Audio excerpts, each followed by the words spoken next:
شاويش المخيم قرر يطلع ورشة زيتون، فاقترح علينا أنه نطلع. ابني رفض، فقال إذا ما بدك تطلعوا تشتغل في عليكم أجار، رح أرمي لكم أغراضكم برا وخلي أمك وأبوك يناموا بالطريق.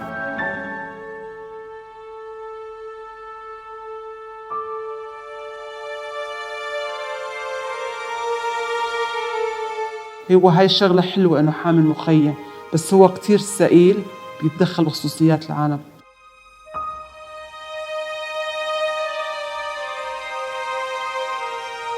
قال لي بتفوتوا بتطلعوا على كيفكم. قلت له نحن ما لنا عايشين بسجن، شو رأيك نخبرك وين عم نروح وين عم نجي؟ قال ايه.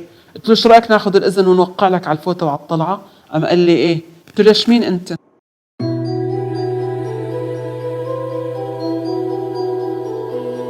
كان طالع على السوق فطلعت معه بطريقه، فعلى الطريق حاول يتحرش فيني، حط ايده على رجلي، فأنا صرخت بوشه وقلت له إنه ليش هيك عم تعمل، وطلبت منه إنه يوقف السيارة وينزلني، فهو رفض واعتبر إنه ما عمل إشي، قال لي إنه شيء عادي أنا ما عملت شيء.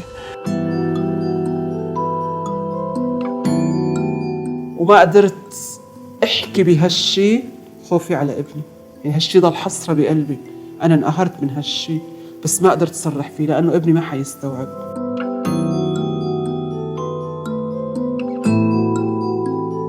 انقهر مني إنه ما عطيته وش، إنه ما عاد أخذته وعطيت معه، صار هو يخلق مشاكل ليتحركش فينا، صار يضايقنا على أجار الأرض، صار يضايقنا على على فاتورة الكهرباء.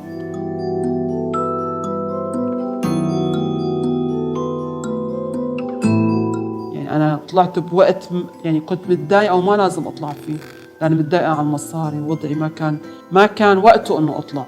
هلا أنا مشترية راحتي، عم بدفع يعني الشيء اللي لازم أصرفه على أولادي، عم بدفعه أجر بيت، بس أنا قاعدة بكرامتي.